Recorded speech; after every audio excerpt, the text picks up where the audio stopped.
I got numerous individuals on the road. Do you want me to take those out? Take them out. Impact.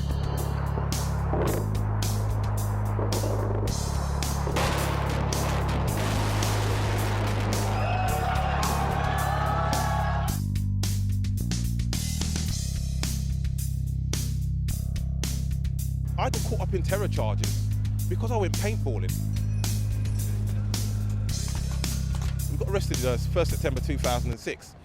Some of the people I was with were a person named Abu Abdullah, Mohammed Hamid. Mohammed Hamid was a regular at Speaker's Corner. Abu Abdullah always used to speak on the CNN. What was your reaction, for example, on September the 11th? Every sincere Muslim was pleased because America deserved the punch in the nose. You know, as many... 3,000 people died that day. 3,000 people is like a drop in the ocean compared to the millions of Muslims that have been killed. Being of the same age group as them, they seem to figure me as a player amongst those people. And so when they got pulled up, they pulled me up. I mean, at the time of my arrest, I hadn't seen them for 6 months. I was charged under the 2000 Terrorism Act for providing weapons training and receiving weapons training and or explosives and or chemical and nuclear weapons, which is a bit of a mouthful and it's a bit of a joke really, but I mean it's a bit of a sick joke really. They told me that I was charged for the providing weapons training and receiving weapons training because I went paintballing, and that I wasn't going to play paintballing for fun. I was training to go to Afghanistan and Iraq. Young men paintballing were filmed for a BBC programme called Don't Panic, I'm Islamic. It wasn't my title actually, it was the BBC's decision to call it that in the end. Today, these images were shown in court at the trial of 5 men charged with undertaking terror training and other offences. One of the characters wore traditional Islamic dress from the period of the Prophet Muhammad, and you know, his name was Mohammed Hamid, and he used to joke about how he was called Osama bin Laden. Osama is a beautiful name, right? And it is a beautiful name. Right, and I turn around and tell a lot of people my name is Osama bin Laden. So I'm bin Laden.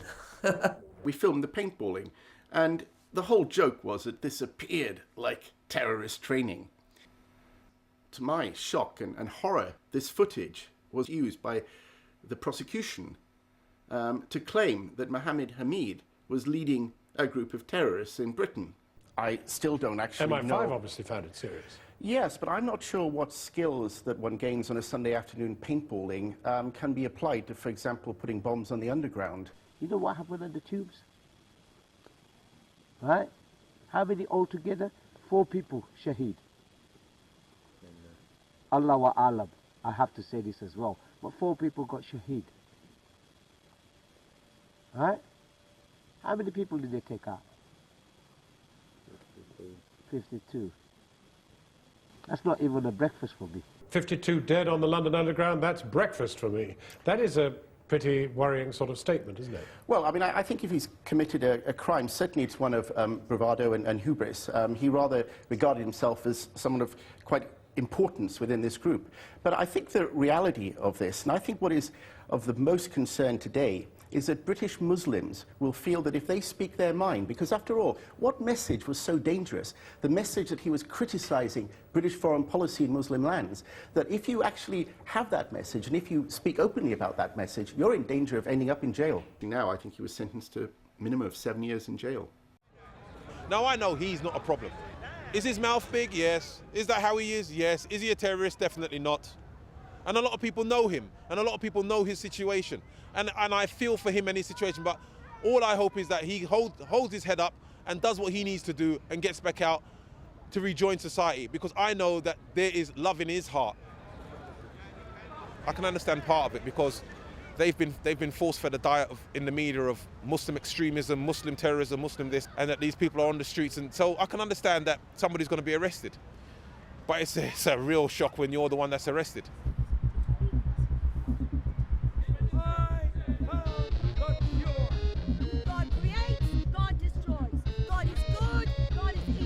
The Muslim world must get this act together.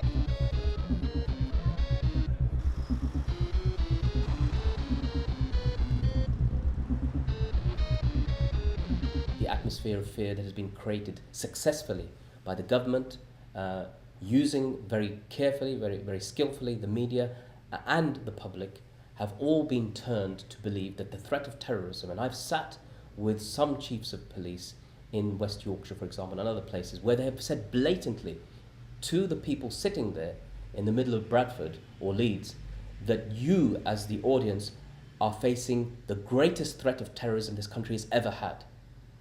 And he can sit there in front of them and say this, and even though anybody can ask the question, when was the last time there was a bomb that went off in Bradford or Leeds? And until somebody actually says that, because he's a man entrusted, or supposedly entrusted, with an extremely important job of protecting the public, people believe him. They must think that this man has access to knowledge, to information that we don't, so we must trust him. And what happened when we did that, when we imparted that trust to people in power before? They took us into war in Iraq, they took us into war in Afghanistan, they tortured people, all based upon trust, and it was all lies.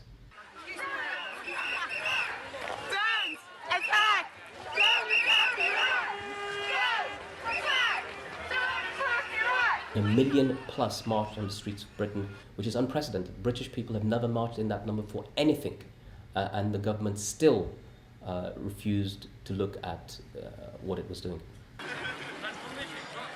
And I know many people are disappointed and hurt and angry. I know many believe profoundly that the action that we took was wrong. And I do not at all disrespect anyone who disagrees with me. I just ask one thing. Attack my decision, but at least understand why I took it and why I would take the same decision again. You know, I knew the invasion of Iraq was going to happen, and I knew that protesting was not going to stop it. And the only thing that I really just was at a point in my life where enough is enough. You know, I saw that as potentially the beginning of World War III, and it may very well be. I felt the only way that we could possibly stop that invasion was to make it politically untenable, and the only way that that would have been possible would be to get enough Western citizens over there at places that are supposed to be protected by the Geneva Conventions, and you know, I stand by that to this day. You obviously realise that in the last war, Saddam Hussein had human shields, Westerners. It didn't stop any action that took place, and you don't really expect any action, should the US and Britain go ahead, to be halted because you're there.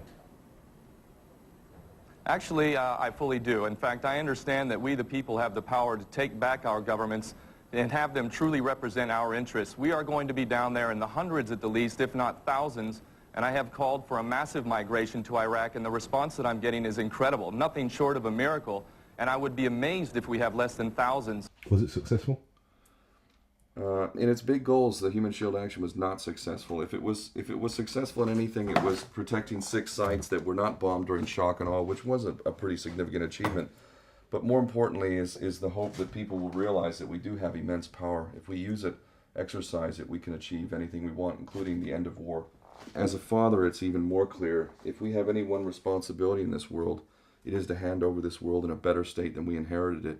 And if we don't achieve that, then I think we fail in our primary mission. So being an activist to me is synonymous with being a parent, a real parent.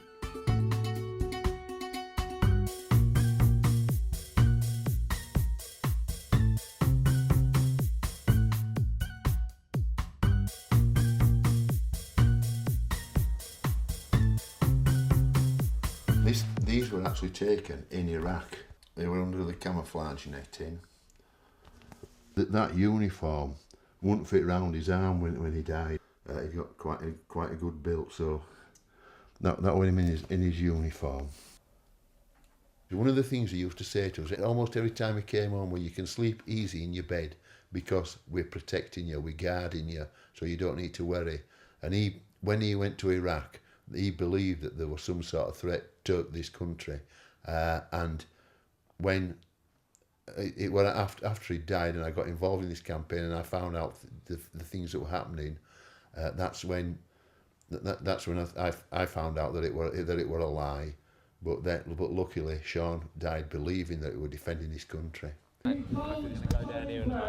the service to the Iraq War a few weeks ago that he would not shake his hand because those hands have blood on it, including the blood of his son Sean. Please welcome Peter Brearley. As you know, I started out as because Sean died in Iraq. Before all this started, I were actually ill and were off work for quite a while, and we had a Muslim family living not next, a couple of doors down from us, and every single day they would knock on my door and bring me food because they knew that I were out of work. I couldn't work, so I didn't have much money, and that's the community thing, that the community spirit that is being destroyed. Where I used to work, I've sat and talked about the Quran and how it isn't a right lot different to our Bible. You learn things like that. I never knew that. Jesus is in Quran. This week, a soldier's died in Afghanistan. I looked in my paper. That soldier that in Afghanistan is 11 lines on page 11. It's not news anymore. People just expect it. So we don't want this to happen to anybody else. These troops need to come out. They'll end up negotiating for a pull-out anyway. So why not negotiate tomorrow? They can never win in Afghanistan.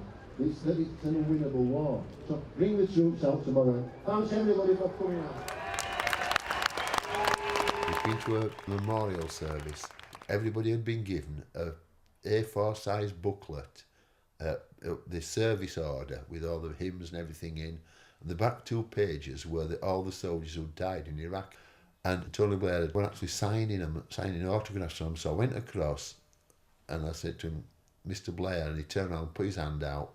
And I said to him, Mr. Blair, I don't want to shake your hand because you've got the blood of my son on it. You've got the blood of another 178 soldiers on it from in Iraq. You've got the blood of countless thousand Iraqi people in it, on your hands. And I don't want to shake your hand. And one day you will have to answer for what you did. You're the hypocrites. Almighty God's not a hypocrite. He's going to pin you down to every word you've said. And if you say you believe in God and yet you've lived as if you're the devil's own, your judgment will be far worse than anybody who's lived without that belief. 250,000 people died in Iraq. 40,000 people died in Afghanistan. But that's collateral damage. But when there's a bombing right here at home, we're the ones that we say are innocent. We're not innocent.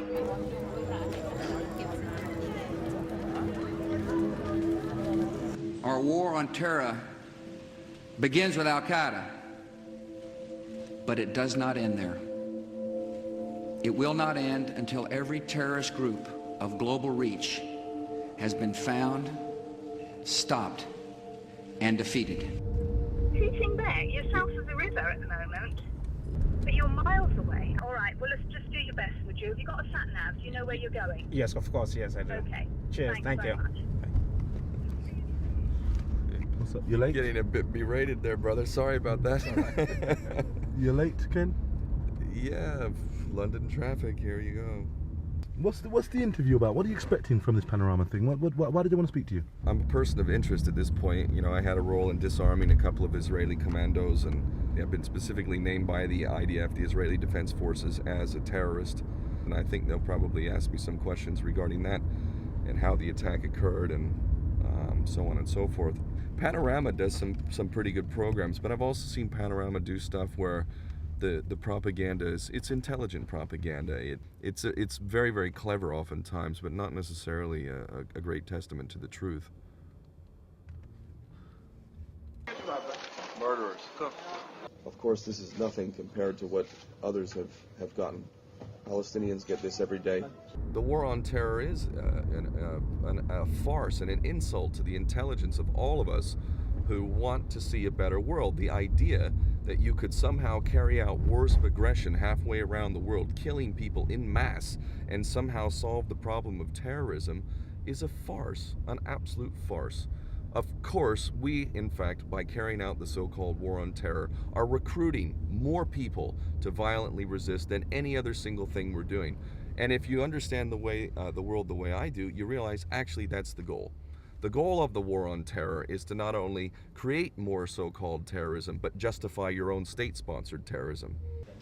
The foreign policy issues can clearly be seen at their worst point when we see some of the people who allegedly carried out the London bombings saying in the video that was released after the bombing that they are doing this action because of what's happening in Iraq and Afghanistan. Your democratically elected governments continuously perpetuate atrocities against my people all over the world, and your support of them makes you directly responsible, just as I am directly responsible for protecting and avenging my Muslim brothers and sisters. Murder radicalizes people. Killing, slaughter, oppression, genocide radicalizes people. Right, man. There was not a war on terror. There was a war on Iraq and a war on Afghanistan. And by calling it a war on terror, you could justify any action you took against anybody. You say, oh, that's the war on terror. And sometimes the word protest is used, but this is not a protest, this is a demand. A demand that British troops be withdrawn and that American troops be withdrawn so that the people of Afghanistan can control their own country. We hear about British soldiers who've been killed, but you don't hear about other countries. You never hear the names of Afghans who've been killed or Iraqis who were killed, or about their families or anything of that kind. They are just the enemy. They are terrorists. And the word terrorist dehumanizes the people you're fighting. Either you are with us or you are with the terrorists. The Muslims who got involved in terrorist activity saw their own countries being invaded and attacked. They saw their religion being denounced and mocked. And they said, we will not accept it. We will put up a fight.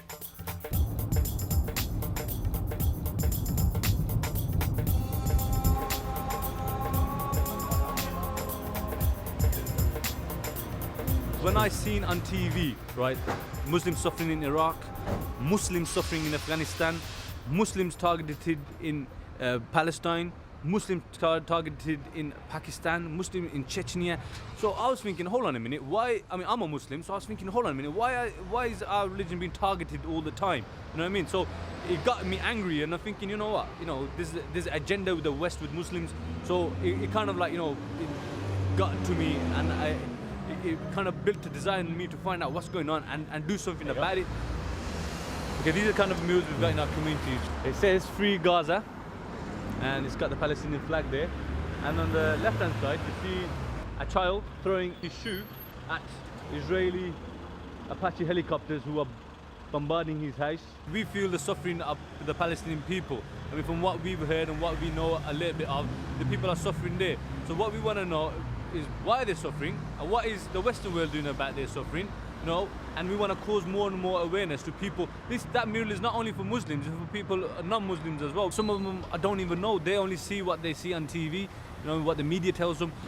When I first seen stuff like this, it did anger me, and I was thinking, you know, what's going on, you know what I mean, why are these Muslim brothers and sisters suffering? And I did get angry, but you know, then I had people like, you know what I mean, who, you know, people from a religious background. I mean, I didn't have a religious background, you know what I mean?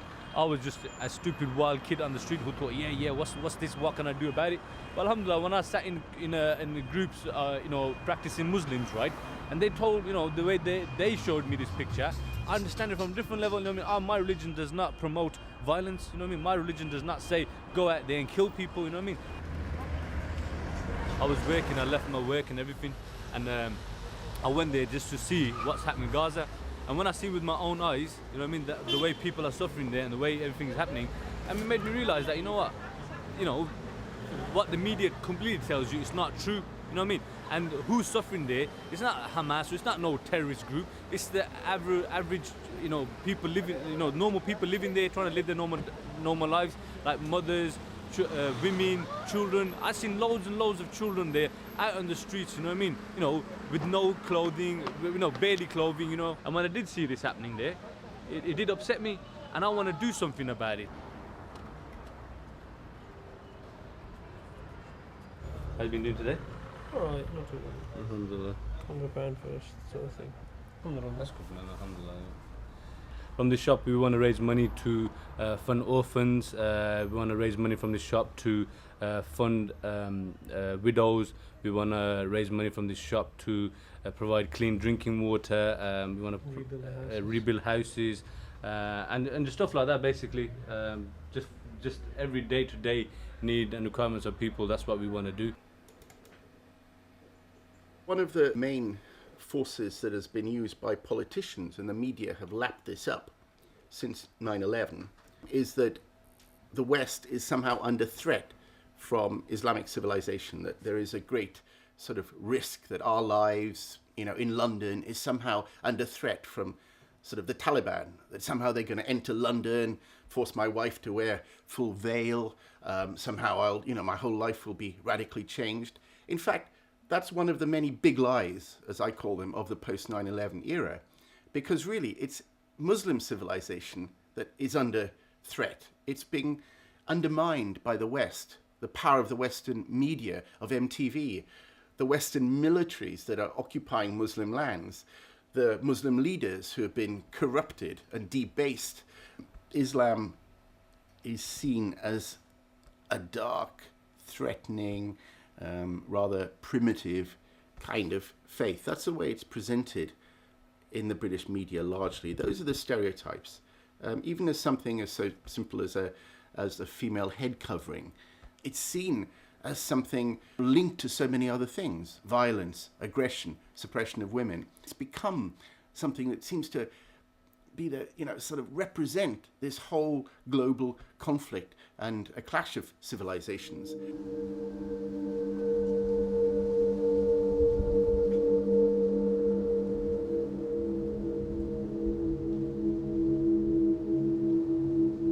We want to protect ourselves. We want to just keep our beauty to those who can look at it, which are our husbands, for example. We want to, because the beauty of a woman lies in the hair. How much money do we spend on hair? How much money on hairdresser, on whatever products? And I used to work in the beauty industry, and I know how much they are spending. We cover ourselves for our future husband, or for those who will be deserving to see our beauty, like a jewel, like a diamond.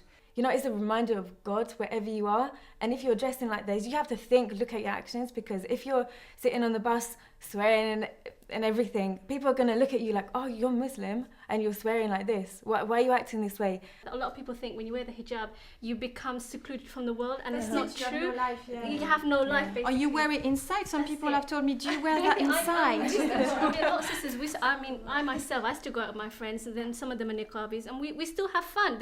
Just because you wear the hijab doesn't mean you stop having fun, because we're still youth. We want to go out, you want to go bowling and go ice skating, all the activities that normal youth do, you do it. The hijab doesn't restrict you in that sense. It restricts you in the sense that, don't go free mixing, don't drink alcohol, don't pick up bad habits like smoking, that sort of thing. But that's like moral But stuff, do you want to isn't be it? sitting in a pub anyway wearing a hijab? Exactly, but you wouldn't, because at the end of the day, it restricts you, but in a good way, because it's helping you in the sense of purifying your soul and giving you a purpose to life.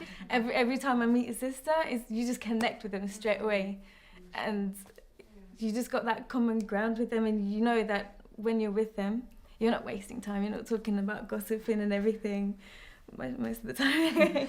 And it's just I'm blessed to have all my sisters. It's really nice.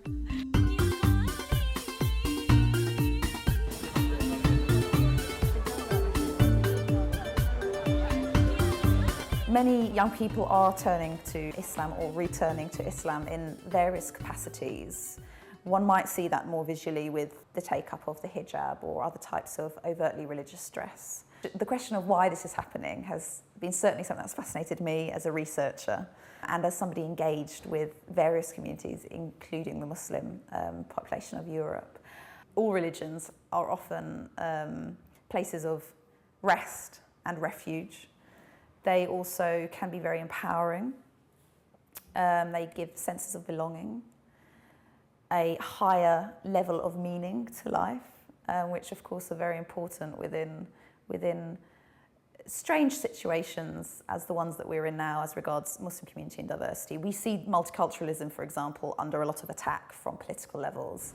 And I wouldn't say that the wearing of hijab or religious dress isn't enmeshed with wanting to also show that you're proud to be religious and wanting to uphold those values of multiculturalism, cultural diversity and democracy by showing that I choose and I will dress in any which manner I might please. You know, when you dress modestly, ultimately our men will treat us with a lot of honor and respect. Now, of course, if you're talking about anybody that doesn't know about Islam and is quite anti-Islam, of course you have the passing comments, you have these kind of things.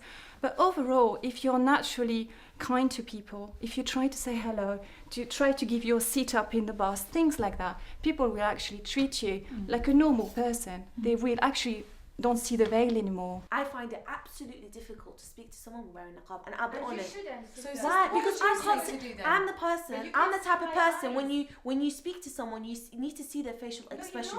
Of course you do. What would you say? How do you understand if someone's sad or happy or? Don't actually the test because I'm a very smiley person. Normally I'm quite bubbly and I'm really smiley. And I've done the test in the bus because I thought, okay, now I'm wearing the niqab and I wonder how I'm going to smile to people. And I still do. And when I smile, you see my eyes are smiling and people has responded to me. I'm saying I'm a Muslim. I'm a Muslim and I wear a hijab and I'm finding it difficult. Imagine you're living in someone else's country and people do not understand Islam. And you having a barrier, then you tell me. Someone else's country. This is our country. I was raised here. I was born here, and I was raised here, and I'm British. For you to say you're wearing a niqab in somebody else's country, yeah, then if you say that to a sister, automatically you're gonna make that sister feel like, hold on, I'm in somebody else's country, and they're gonna be thinking, I'm not in my own country. I say that. I'm treating this as another country that I'm visiting. all of us sisters in our own unique way, we get on a daily basis, we get little insults, little arguments, just little things that prove to you day after day that you don't truly belong in this society, because constantly our beliefs are being oppressed. But the Prophet Muhammad sallallahu alaihi wasallam, may the peace and blessings be upon him, said the blessings lies in the struggle. Personally, I'll only defend Islam. I would not defend culture. And I think many nowadays we see that people follow culture and not Islam. Let people understand Islam as a whole before actually making people understand the culture behind it. Personally, I don't think I'd ever wear a niqab. The kind of person that I am, I don't think if I especially that I want to go into teaching, if I was to wear the niqab, I think communication. You should never say never to sister. You can never say never. That is so true. That's what I used to say. But that's my own personal opinion. Yeah. When you're talking about it is not the real Islam, I agree with you. But then, it is not my decision to tell people wear the niqab or don't wear the niqab, because people have their own free will. I'm not wearing this niqab and this hijab because of my husband, because of my father, because of my grandfather. No, not at all. And actually just pointing at the sister's opinion as well, the niqab, I don't find it as cultural. I'm actually French myself, so which culture is that coming from? But it's more because the wives of the Prophet ﷺ used to wear it. Yeah. And also, it actually came into my mind. One day, I don't know where it actually came from, but when I actually saw more and more men coming out of the mosque, I feel more and more shy, and I started to want to cover my face, and this is how it started. We've got other things that we should defend about Islam. We're forgetting. You believe that's what they brought to the forefront. If the niqab is the current debate, which it is, and it's a very heated debate, then obviously the Muslims will stand ground and say, no, if you're going to bring this forward, if you're going to say this is the debate, when then you go defend it in the courts, and when you defend it in this country, don't say this is part of Islam. Say this is my freedom. No, I believe that it is part of Islam. The same manner in which you believe that it's not part of Islam, I believe it's part of Islam. Reason being is because all the wives of the Prophet Muhammad sallallahu alaihi wasallam, may the blessings of Allah be upon them, wore it. And the companions, their wives wore it too. If you believe that it is not, sister, then you should be able to respect another person's opinion and say, if that is your opinion, like you said, you're a Shia, I'm a Sunni. Maybe that's where we differ. Maybe that's where the difference That's comes. what I was saying before. There are so many sects in Islam. Not all Muslims, nearly 1.8 billion, however, not all of them are going to agree with each other. You being a Shia, me being a Sunni, there's going to be things that we're not going to agree on. I would never tell a Shia person, you can't do that, blah, blah, blah, because I'm not a scholar. I don't know the religion well enough to make them kind of distinctions. But what I'm saying is, it should all help the sisters who wear the niqabs, to have the right to wear the niqab, because that's her personal choice. Wearing a niqab or not wearing a niqab, that is something that you decide for yourself, if you want to take yourself from an extra level or whatever it is that you feel comfortable doing. My problem is when a secular society is telling me how I should not practice my own religion, even though the niqab is, most of the scholars would say that it's absolutely not compulsory, and there's only a few scholars that do see it as compulsory. That has got nothing to do with the secular society. If I'm a citizen who abides by the law and I'm paying my taxes, it says in the Constitution that no one has a right to tell you how to practice your religion so long as you're practicing it peacefully. Yes. So from time it's they're going against their own constitution. This is why when they take it to the high courts, it's not going to stand. And it's my right. There will always be ignorant people who don't want to understand, who just see diversity and are against that diversity. If you go back in history, people pick on the Jews, people have picked on Protestants, on Catholics, whoever it is that says that is looking to practice their religion have been demonized. It's not just Muslims. So if it's put in, that is why it is put in the Constitution that people should practice their faith. I could be a tree hugging, fairy singing, dancing doolally if that's my religion, But if it's in my Constitution that I can be that way without harming someone, that is a whole problem. Europeans are missing their own tradition. From time you stay quiet about whether or not people should wear niqab or not, the next day we're like, we don't want you to be in a hijab. From time they say to someone you can't wear a cross, are you telling me they're not going to tell them you can't wear a hijab?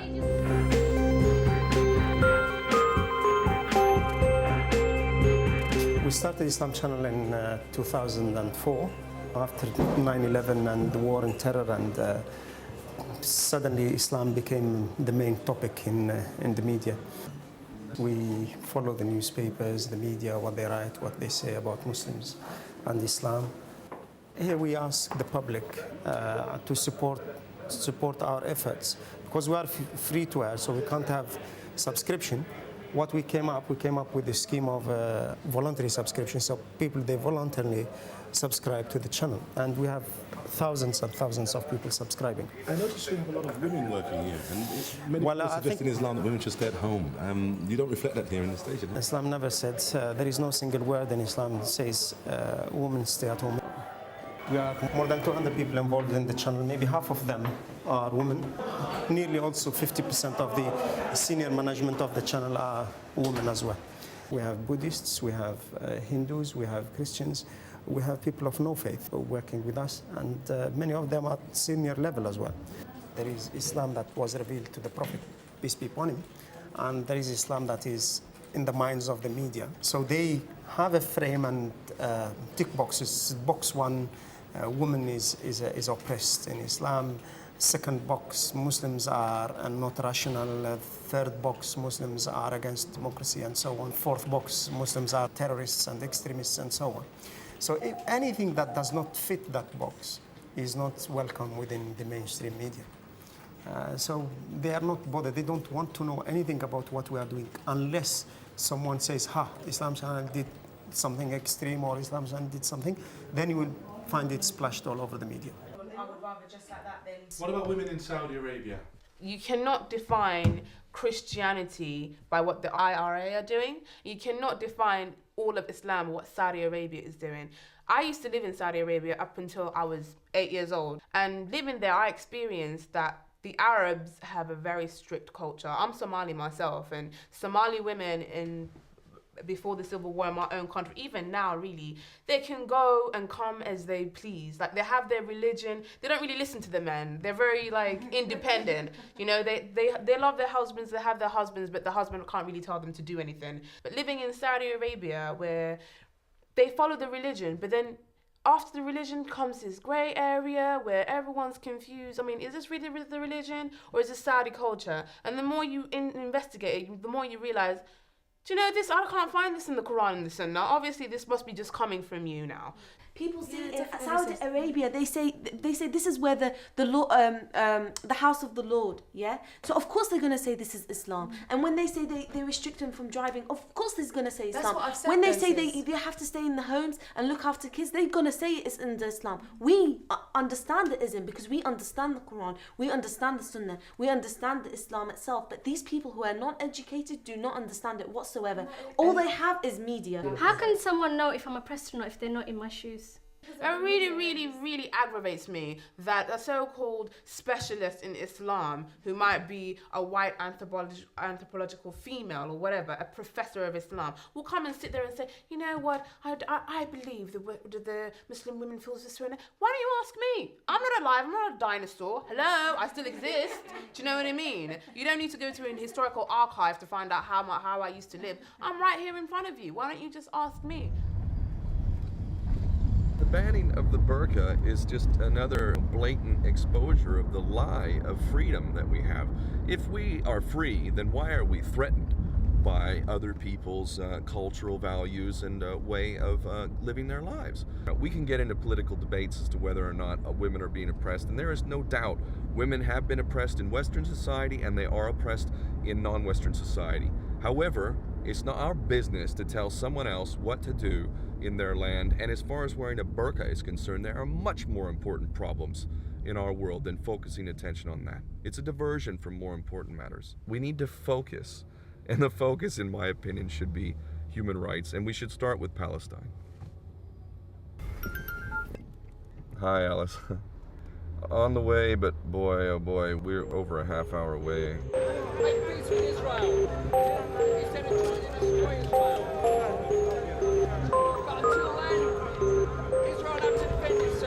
If they say my black hair, or I am walking with my lady. Your lady? Yeah. You must be my walking. wife. Yeah, oh, you've got a wife? Yes, I got two wives. Two? Alhamdulillah. Two? And she is wearing a hijab or wearing a abba. They're staring at me. Oh shit. Yes, I do believe there is a real threat of Islamic terrorism in Britain because we've already experienced it. In Israel, Jewish people, they kill the Palestinian. That's easy and simple. That's why. And the people here, they sending their troops to Afghanistan and Iraq and kill the Muslim.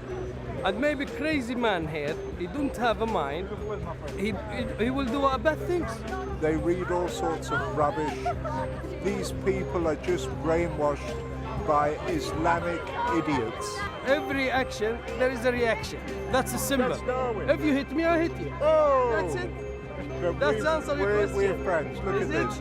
Ready? Look at this. Here, he's a Muslim and I'm a Jew. And he's my brother. Brother, be honest with you. In our country and most the Muslim country, I teach my son and my dad teach me, you know, to hate the Jewish people. People want to defend what is under attack. Now, while the wars in Afghanistan and Iraq and so on are not entirely to do with an attack on religion, that certainly is an element on them, and I would not be surprised if that has played a part in the reinvigoration of Islamic practices.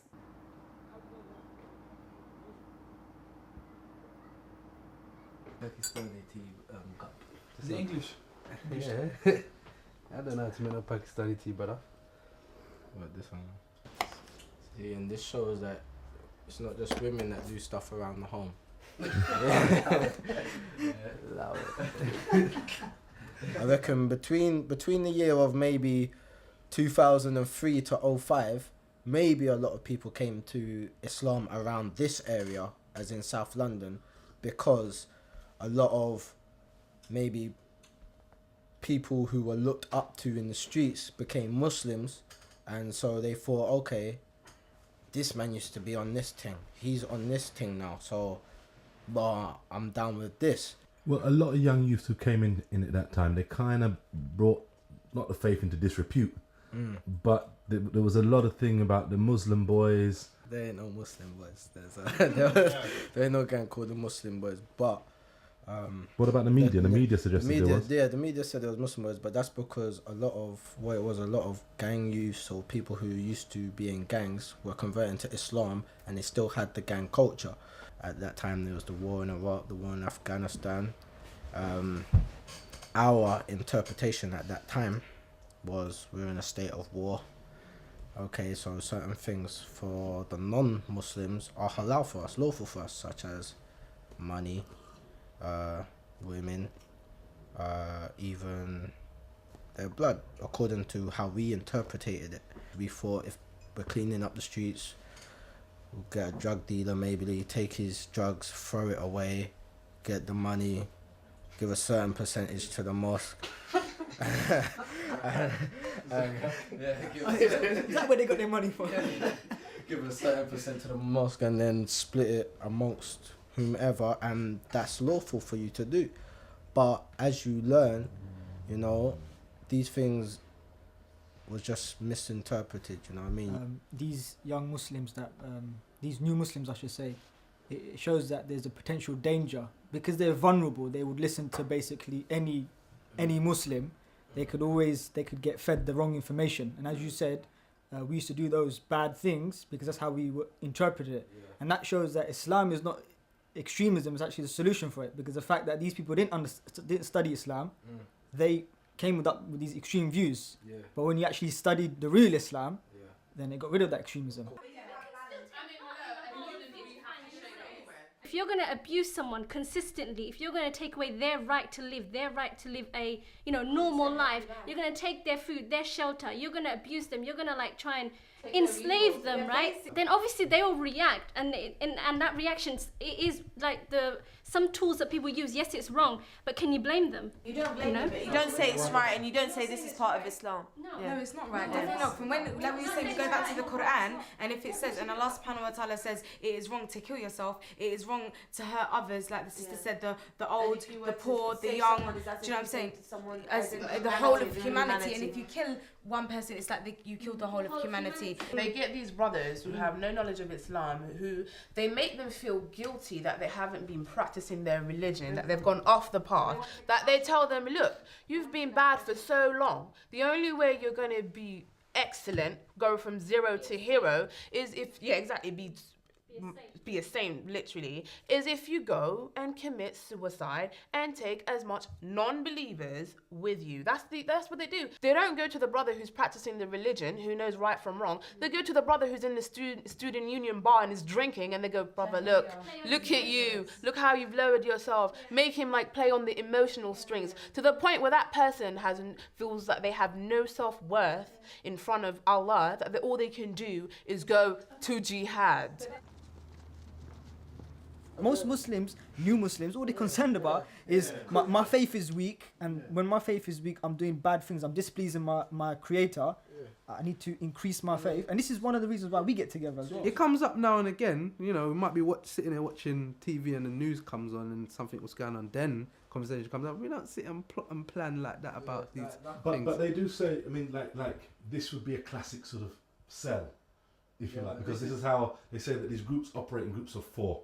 And these guys get together, sit down like this, and then someone radical spreads the word, and the cell. Oh, that's me. There's no terror cell organization. Do you know what I mean? It's exactly the same thing. I was saying with Al Qaeda, where they say that it's like Osama bin Laden is in charge of it, and they try to make it sound like an organized crime unit, a network around the world. Al Qaeda, it's just how it's like they try to alienate 4 or 5 certain individuals. If they're sitting there thinking, they're plotting to blow up something or something like that. What about Abu Hamza? Abu Hamza, mashallah, I haven't got a bad thing to say about the brother. I used to go to a few of his lectures. I used to go to Finsbury Park every Friday. During these times, they were trying to say he was a terrorist and doing these things and exciting racial hatred and murder, and he was doing this and doing that. I mean, they even locked the mosque and we had to pray outside. We were surrounded by MI5, MI6, local police. They were recording everyone, recording the lecture.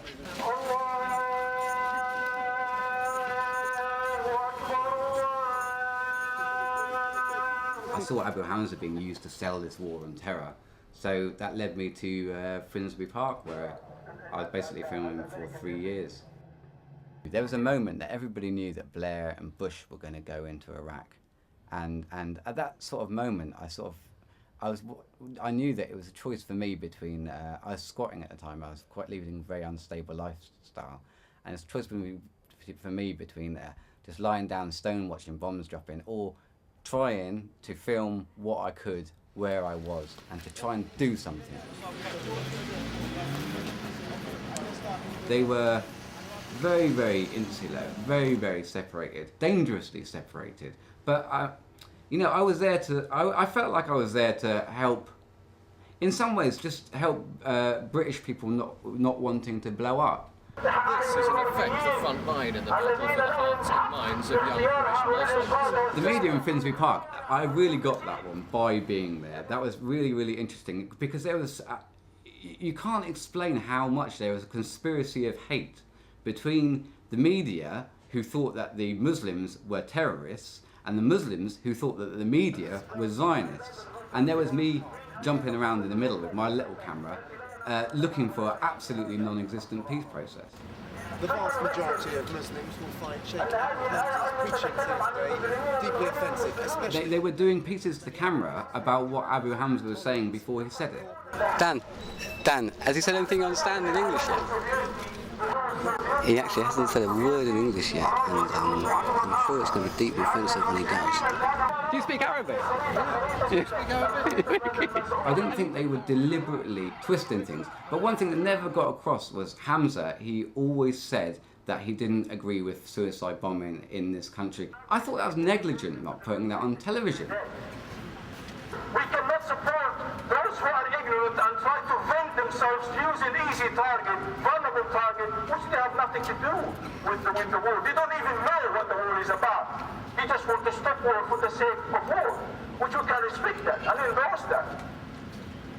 The only Islamic way to tackle this point is basically for Muslims to enjoy the good and forbid the evil within their communities, to ask people to come and learn about the religion and not to actually abuse our history, to abuse the verses of the Quran, which says don't kill a woman, don't kill a child, don't kill an elderly, don't kill a disabled, don't kill those who worship, don't destroy churches, don't destroy synagogues, don't destroy mosques. It's all in our religion, and it's clear verses, so one can escape from it. I think those guys, I think they've got that on camera, but I think they didn't see it on their own film because it wasn't. They want a black and white story. They don't want a grey story, and there was greyness to the story as well, like, you know. And if it was not the Zionist media, the people of this country, they would have informed themselves. More time, his lectures on Fridays would be, and that did mention the government, would be how the government has failed society. Why is there prostitution? Why are there single mothers? Why are there poor people? Why are these certain people? It's because the government's failed them. Jesus. This is dusting off a few memories here, like. Whoa. 35,000 say boot out hook. That's brilliant. 20k right hook. You know, you're paying for Hamza's trial. Get him out of here. He's a monstrosity.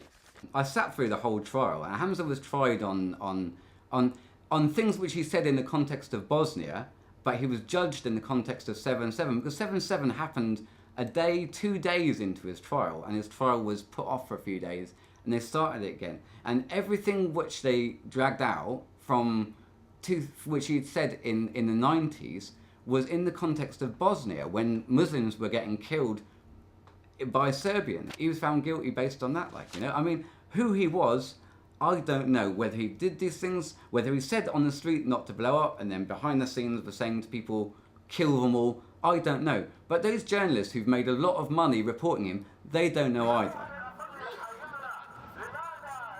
Without wanting to take away the media's freedom to actually report on very important incidents relating to Abu Hamza that need reporting, it was the way in which it fitted into the whole discourse around Muslims and extremism that was perhaps worrying, and that played a part in demonising Muslim communities more generally. In UK, you have people who own 30% of the print media. The media really, especially the print media, is owned by others, except The Guardian, but is owned, and it says what the bosses really want them to say. So that is a big blow to the British media. As for the TVs, again, who owns the TV stations and the radio stations? The BBC is not really settled as I can see it. Sometimes you get some good programs and sometimes you get some biased programs. The British media are really singing the song of the war and singing the song of Bush and Blair, what they used to say. I mean, they're able to kind of say to people, don't come and bother us because we will kill you. And my attitude is that now's the time to be firm. And we've got a great weapon on our side, and that is freedom and liberty. And it's got those two concepts have got the capacity to defeat ideologies of hate. It's a global movement. It's a global ideology. And if there's any mistake that's ever made in these circumstances, it's if people are surprised that it's tough to fight. Because you're up against an ideology that's prepared to use any means at all, including killing any number of wholly innocent people. The principles enshrined in the Human Rights Conventions, whether that the UN one or the EU one or even the American Constitution, that everyone has the right for a free trial. You have to have access to lawyers, and you have to be protected by the law, and you have to know what are the allegations against you. So all of them gone just overnight because someone decided, there is a big threat and everything finished. We see ourselves at the forefront of defending Islam, defending Muslims, and also defending the liberal values, the value of freedom, the value of liberty, the value of justice, the value of equality before the law. So it is an irony, Islam, we are defending the very Western liberal values.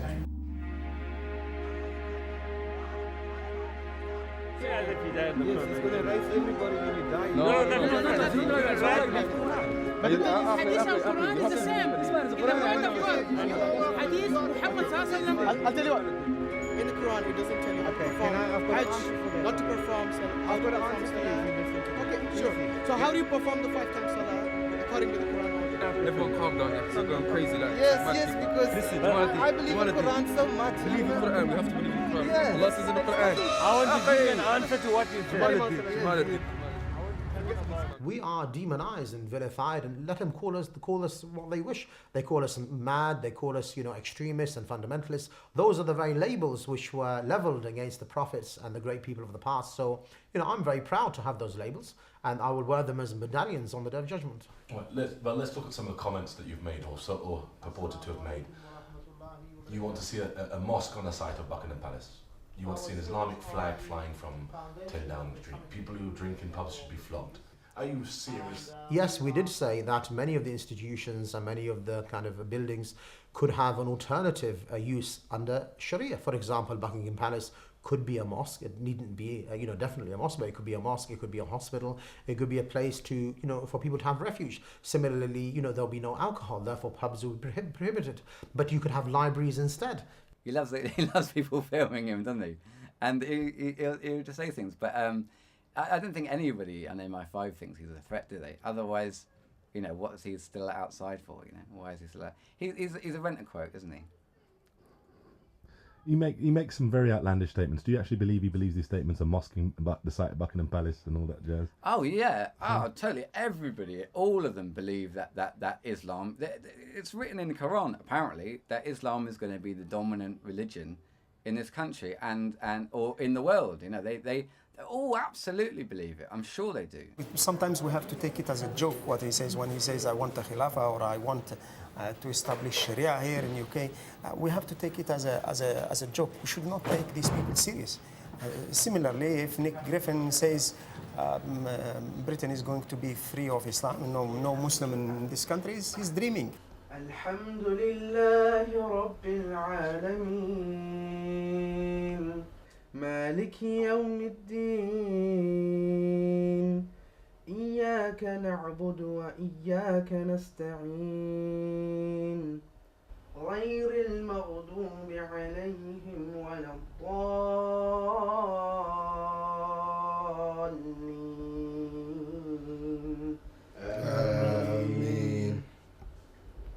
Muslim, so I believe Allah's law should be supreme around the world. So that's a part of my faith.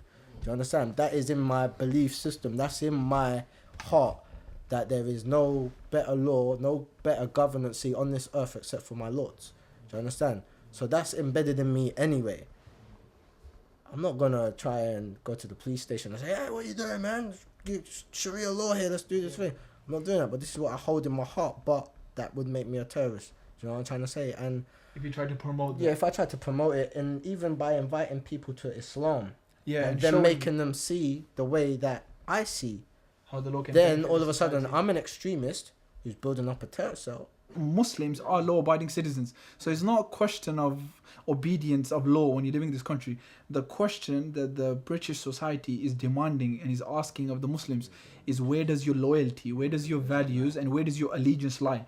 With your scripture and the people of your scripture, or our values and our people? Naturally, anyone who's got the same faith as me, I'm naturally bonded to that person. Okay, but yeah, I am British. British is multiculturalism. This is British, what I'm wearing here. This is what I call British. Okay, this beard is British. This is the definition of British that we want to basically propagate. Yeah, this is what you call British. We as human beings, we are moving towards multiculturalism. Is a fact. Is a move of history. History moved to liberate slavery, to abolish slavery. History moved to stop colonialism, and history moved. Now the move of history is towards multiculturalism. The other faith, the other ideology, is not overseas, is not across the oceans. It is next door. It is next desk. Is your next desk colleague? Is your next door neighbor? Is your shopkeeper, and so on. So we are moving towards that. Muhammad told us to believe Jewish and to believe Christian. What do you believe in, man? What do you believe in? Why do you believe the Jews? Can I ask you? Hold on, why do you believe the Jews? He just shout. That's all he does. Let me speak. Can I speak? Hold on. I'll give you some facts. Can I say something? You don't know anything. What you're telling me is BBC propaganda. Hold on. You don't have a clue. Give me names. Can I be honest with you? I will tell you something. Listen. Don't say hold on. Can I talk? Allah is an Arabic word for God. Allow me to speak, sir, because I'm touching something you don't know nothing of. La ilaha illa Allah. Hold on. They don't even know the religion.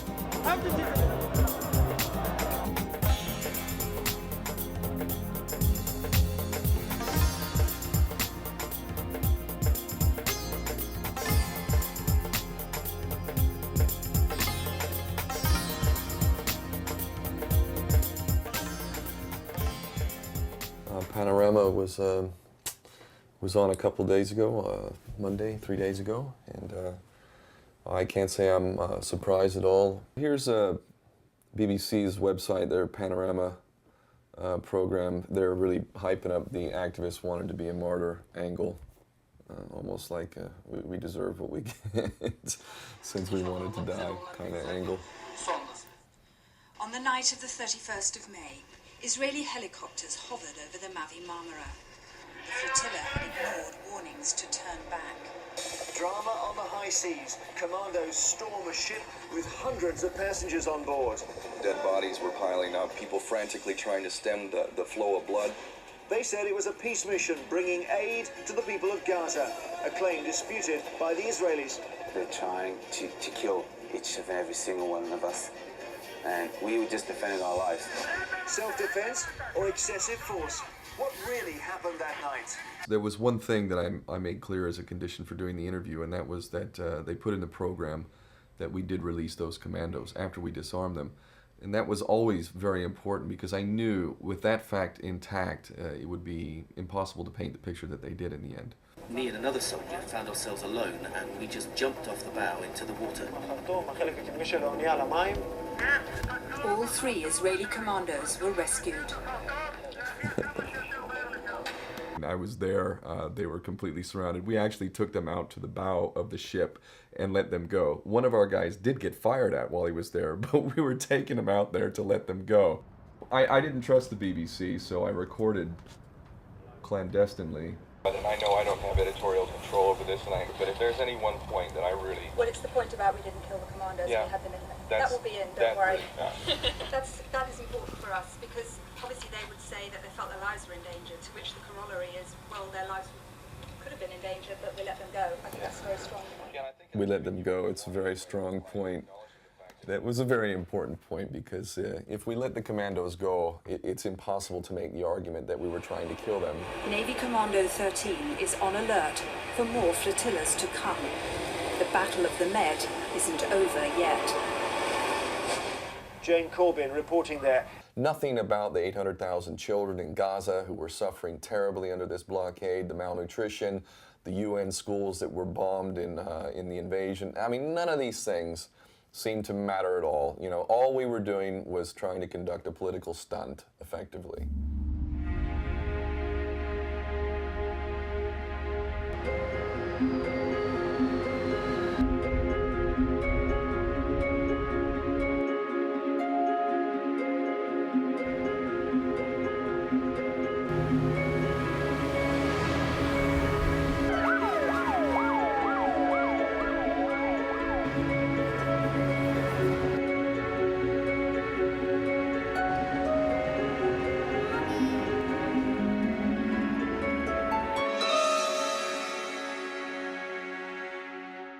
The way forward is to work in peace with people. Churchill once said, talk is better than war. No, jaw. Speaking is better than fighting, is better than war.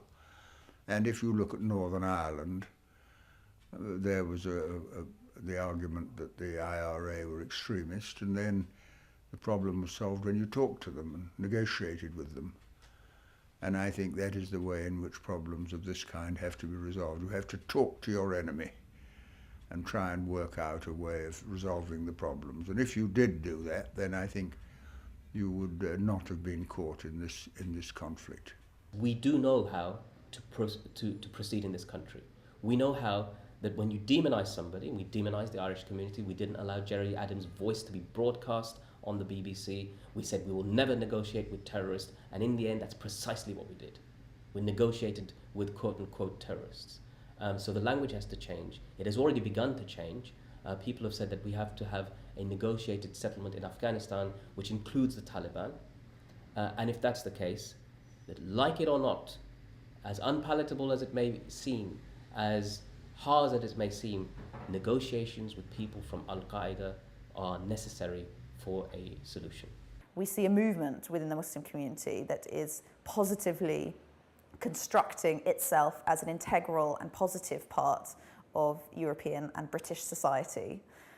We are seeing the mainstreaming of all types of professionals who will hold weight and are holding weight in public discourse and policy discussion, who have a positive message for an inclusive, multicultural society. And I think these sets of individuals will play a big role in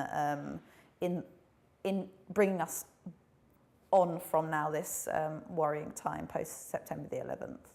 This Earth, this planet, is very rich, is wide enough. It has everything for us to live together and to share the resources. But it becomes very narrow, very small, very tiny for us to fight over it. The way forward is people to work together. I think people of faiths, different beliefs, of no faiths, they have to come together, and we have to combat the danger, which is a danger to all of us. Now, if you go through Heathrow Airport, the security and the scrutiny you go through it's applied to everyone. We don't want that. We want to live in liberty. We want to live in cohesion. We want to live, and this is the fight. We have to take it. We should not leave it to politicians and to parliaments and to armies to sort it out.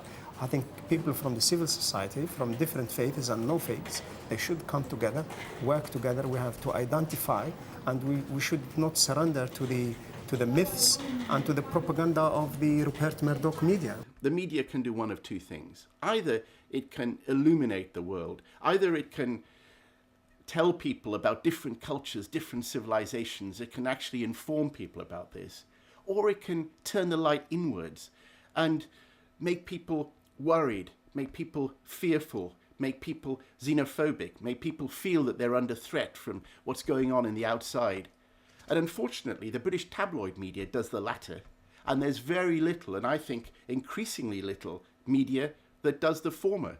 BBC, shame on you! BBC, shame on you! Not going to take it anymore! Yeah! Well, we're voicing our opinion about the BBC's latest propaganda, Death in the Med. In our thousands and our millions! We are all Palestinians! In our thousands and our millions! We are all Palestinians! You've got a protest there, it's on a Sunday, you've got a handful of people. Are you really hoping to sort of galvanize real sort of change? Do you think people will pay attention to this sort of protest? You know what, whenever I come to an event like this, if there's one person who gets engaged, one person who meaningfully gets engaged, as far as I'm concerned, that's a success. Of course I'd prefer to have many more people. This isn't, for me, going to a protest is counterproductive unless something comes from the protest. We say end the siege of Gaza. No more collusion with Israel. In our thousands and our millions, we are all Palestinians.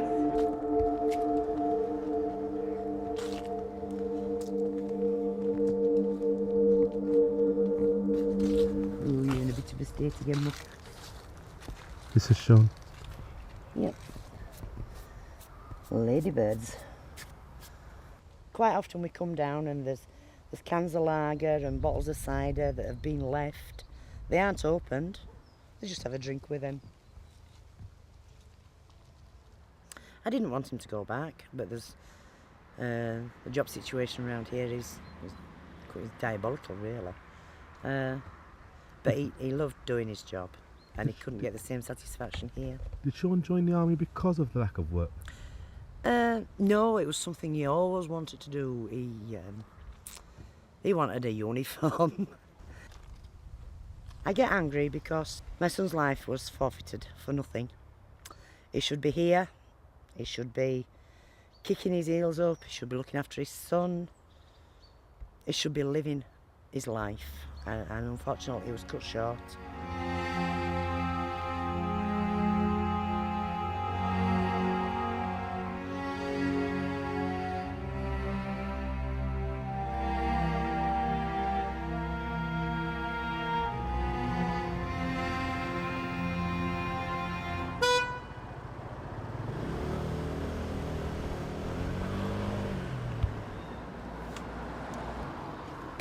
It was politics. So, am I bitter at the policeman that arrested me? No. Am I bitter at the government? Yeah. It just shows what you can get away with if you frighten people often enough to get away with locking somebody up for 18 months. It was embarrassing. It was embarrassing to have to say to criminals, you know, I was in there with some serious cons, you know what I mean, who was up there for murder charges, £1 million robberies, and they go, what are you in here for? You know, you have to sheepishly say, yeah, firearms. And then what was that about? And then you tell them, paintball, and they go, you're having a laugh. And you, what are you doing here? Do you know what I mean? And you see, I knew it was a political thing, but, you know, this is something that there's nothing you can do about it. There's nothing that I could do about it because, I mean, you're fighting the whole judiciary. The police always have a difficult job to do, and they're damned if they do and they're damned if they don't. And I'm a strong believer in law and order. As a Muslim, I have to be a strong believer in law and order. But all I want is the law to be fair. This is what I want. I want the law to be fair. And unfortunately, they have pressures from on high to do whatever their seniors tell them. There are times I look at my kids and, you know, my daughter especially, she was a little bit clingy when I first came out because it was like, I could see it psychologically. She was wondering, am I going to be there tomorrow? Do you know what I mean? It's like, where you going, Dad? She knows I'm going to work, but where you going, Dad? Oh, what time are you going to be back, Dad? What, you know? And for my kids, I'm extremely angry and bitter because what they had to go through was horrible. I've been in the building trade for 26 years, and now I'm studying to do the knowledge, to do black cab driver. So that's what I'm doing now. I decided to do the knowledge because, well, two main reasons. I love driving, and to be gas bagging all day with people is it's perfect.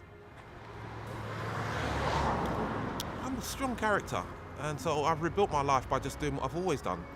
It's getting up, going to work, coming home, playing with my family, playing with the kids. I got straight back into the saddle. You know, it's just like, I mean, this was an episode in my life, and it was an education.